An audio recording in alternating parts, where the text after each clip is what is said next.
Hello dear friends, welcome you all. Today is the third day of answer writing initiative and हम लोगों ने तो questions अभी तक कर लिए हैं और उसके वीडियोज़ भी मैंने आपको अपलोड कर लिए हैं, ठीक है। एंड आप लोग आंसर हमें भेज सकते हो, जो मैंने आपको ईमेल आईडी प्रोवाइड की है, यहाँ पर आप देख सकते हो ask2missionies@gmail.com, ठीक है। और मैंने आपको बताया था कि daily we will post one questions on our Telegram channel और on our YouTube platform, and ultimately you have to write the answer and submit on daily basis, and we will review that answer and will reply you back, ठीक है। And एक दो दिन में मैं आपको reply कर दूंगा, बट आपको आंसर लिखने हैं so that your practice should become more Fluence and ultimately जो भी आपको क्वेश्चन लिखने में दिक्कतें आ रही हैं वो सब ख़त्म हो जाएगा, ठीक है। एंड ये सब काफ़ी स्टैंडर्ड क्वेश्चंस हैं and we have compiled from the very sources, इसलिए आपको घबराने की ज़रूरत नहीं है। It will benefit you a lot. तो ये कोट मैं आपको बार बार रिपोर्ट करता हूँ, practice makes a person perfect, you have to practice practice and practice, ठीक है। सो टुडे द क्वेश्चंस जो मैंने पोस्ट किए थे वो है आपका the Indian constitution strikes a balance between flexibility and rigidity, और इस पर आपको कमेंट करना है, ठीक है। यानी कि मैंने साइलेंट फीचर्स में भी डिस्कस किया था, आज ही के वीडियो मैंने अपलोड किए थे, उसी में मैंने आपको बताया था कि किस प्रकार से हमारा जो कॉन्स्टिट्यूशन है वो बैलेंस प्रोवाइड करता है between the flexibility and rigidity. तो क्या अप्रोच होगा आपका? तो सबसे पहली बात तो रिजिडिटी एंड फ्लेक्सिबिलिटी का क्या मतलब होता है आपको बताना होगा, ठीक है। तो ये हम देखेंगे। एंड दूसरा अप्रोच होगा आपका कि किस प्रकार से इंडियन कॉन्स्टिट्यूशन बैलेंस प्रोवाइड करता है between the flexibility and rigidity, and ultimately आखिर ये कारण क्यों है कि हमारे इंडियन कॉन्स्टिट्यूशन ने ये कॉम्बिनेशन ऑफ बोथ दिया है, क्यों कम्प्लीटली रिजिड कॉन्स्टिट्यूशन नहीं बनाया है, क्यों कम्प्लीटली फ्लेक्सिबल कॉन्स्टिट्यूशन नहीं बनाया है, कुछ कारण हमें देने पड़ेंगे, ठीक है। साथ ही साथ हमें कंक्लूड करना है by highlighting the significance of the balance in this Indian context. So सबसे पहली बात तो हम फ्लेक्सिबिलिटी वर्सेस रिजिडिटी की बात करेंगे। तो कॉन्स्टिट्यूशन जो पूरे वर्ल्ड ओवर में आप देखते हो, इसको हम दो कैटेगरी में बांट सकते हैं, मैंने आपको बताया, या तो रिजिड या फिर फ्लेक्सिबल। रिजिड कॉन्स्टिट्यूशन का क्या मतलब होता है कि भाई साहब कॉन्स्टिट्यूशन में अमेंड करना काफ़ी ज़्यादा कॉम्प्लेक्स होगा, यानी कि हमें एक स्पेशल प्रोसीजर की ज़रूरत पड़ेगी टू अमेंड द कॉन्स्टिट्यूशन, जैसे अमेरिकन कॉन्स्टिट्यूशन की बात करते हैं, ठीक है। तो काफ़ी ज़्यादा कॉम्प्लेक्स प्रोसीजर होता है, स्पेशल मेजोरिटी की ज़रूरत पड़ती है। लेकिन फ्लेक्सिबल कॉन्स्टिट्यूशन की बात करें तो बेसिकली इसको आसानी से अमेंड किया जा सकता है in the same manner just like the ordinary laws are enacted, ordinary laws are modified. तो इसका बेस्ट एग्जांपल आपका यूके का कॉन्स्टिट्यूशन है, हमने ये डिस्कस भी किया है सैलिएंट फीचर्स में। तो ये हमने डेफिनेशन दे दिया rigid constitution versus flexible constitution का, एग्जांपल भी दे दिया, एग्जांपल आपको देना है, जितना ज़्यादा एग्जांपल दे उतना ठीक है, ठीक है। एंड अब बात करते हैं इंडियन कॉन्स्टिट्यूशन के कंटेक्स्ट में। तो basically Indian constitution flexibility and rigidity दोनों का मिक्सचर है। कैसे? बिकॉज आपको यहाँ पर आपको दोनों फीचर्स मिल जाएंगे, फ्लेक्सिबिलिटी वाले भी फीचर्स मिल जाएंगे एंड रिजिडिटी वाले भी फीचर्स मिल जाएंगे, ठीक है। तो कैसे आपको देखना है तो देख सकते हो, अंडर आर्टिकल 368 जो बेसिकली अमेंडमेंट प्रोसीजर बताता है कॉन्स्टिट्यूशन का अंडर द स्पेशल मेजोरिटी, ठीक है। तो अंडर आर्टिकल 368 कुछ प्रोविजंस ऐसे हैं जिसको हम स्पेशल मेजोरिटी के माध्यम से ही अमेंड कर सकते हैं, ठीक है। और ये कॉन्स्टिट्यूशन अमेंड करने का पावर है किसके पास? पार्लियामेंट के पास। स्टेट लेजिस्लेचर के पास कोई भी कॉन्स्टिट्यूशनल अमेंडमेंट का पावर नहीं है। तो अंडर आर्टिकल 368 जो आपका स्पेशल मेजोरिटी से अमेंड किया जाएगा, कुछ एग्जांपल आप देख सकते हो, फंडामेंटल राइट्स को अगर अमेंड करना है तो स्पेशल मेजोरिटी की ज़रूरत होगी।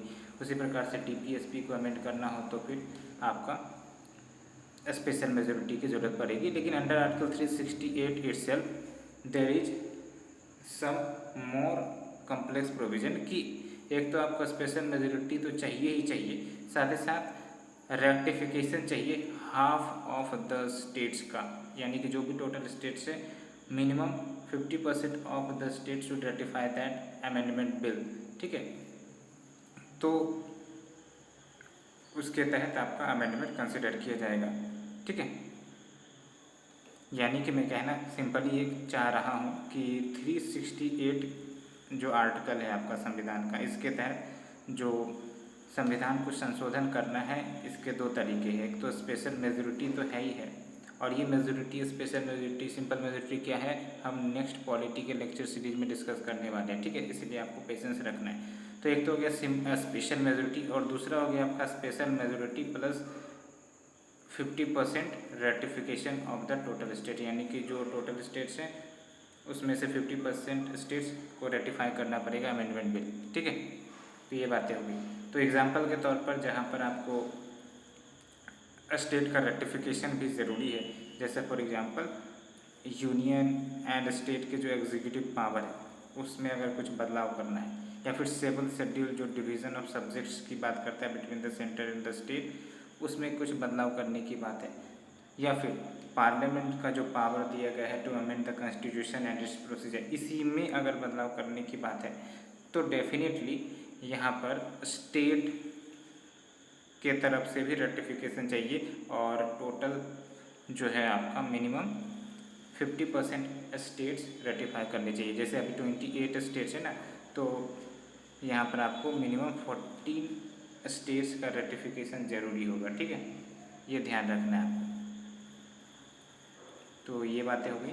एंड और भी तरीके से संविधान अमेंड किया जा सकता है, वो है आपका सिंपल मेजोरिटी से। तो जो सिंपल मेजोरिटी से संविधान अमेंड किया जाएगा ना, वो फ्लेक्सिबिलिटी को रिप्रेजेंट करता है, ठीक है। एंड जो स्पेशल मेजोरिटी से संविधान को अमेंड किया जाएगा वो रिजिडिटी को रिप्रेजेंट करता है। तो देख सकते हैं हमारे संविधान में दोनों टाइप के प्रोसीजर बताए हैं for the amendment to the constitution.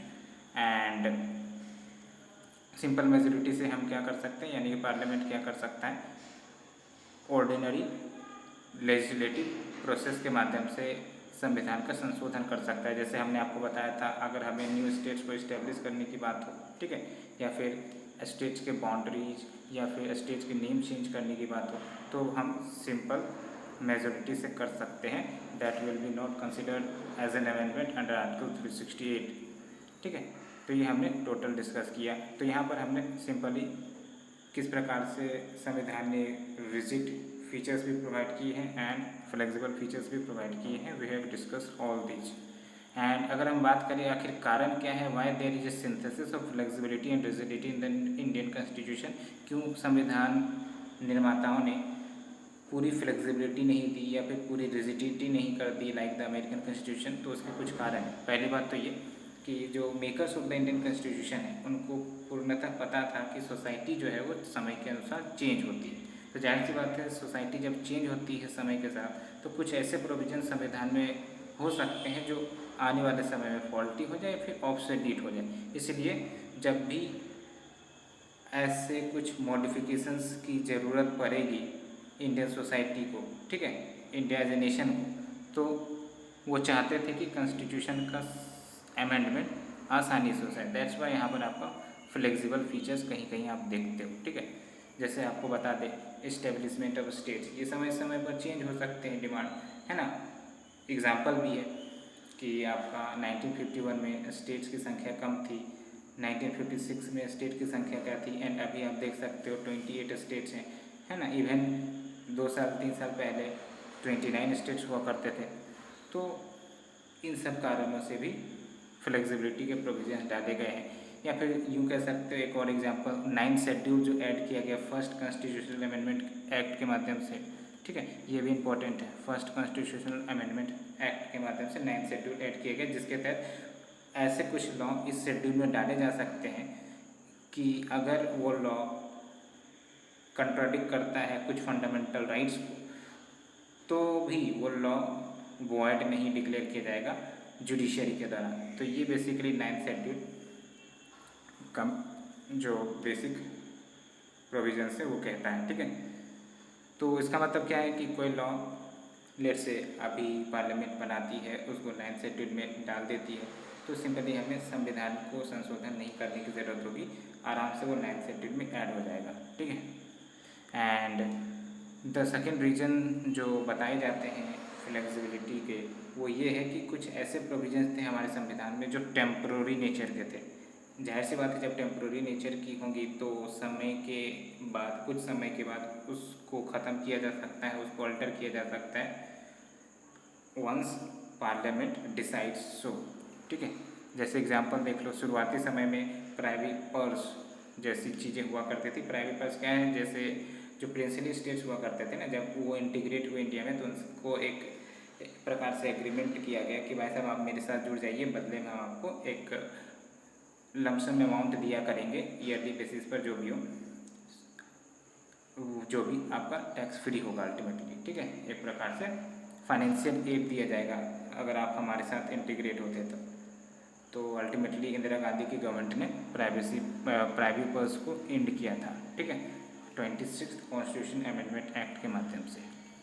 ठीक है, तो जो कॉन्स्टिट्यूशन मेकर्स थे उनको कहीं ना कहीं पता था कि हाँ कुछ फीचर्स ऐसे टेम्प्रोरी हो सकते हैं, तो अगर उसमें हम कॉम्प्लेक्स अमेंडमेंट प्रोसीजर डाल देंगे तो अल्टीमेटली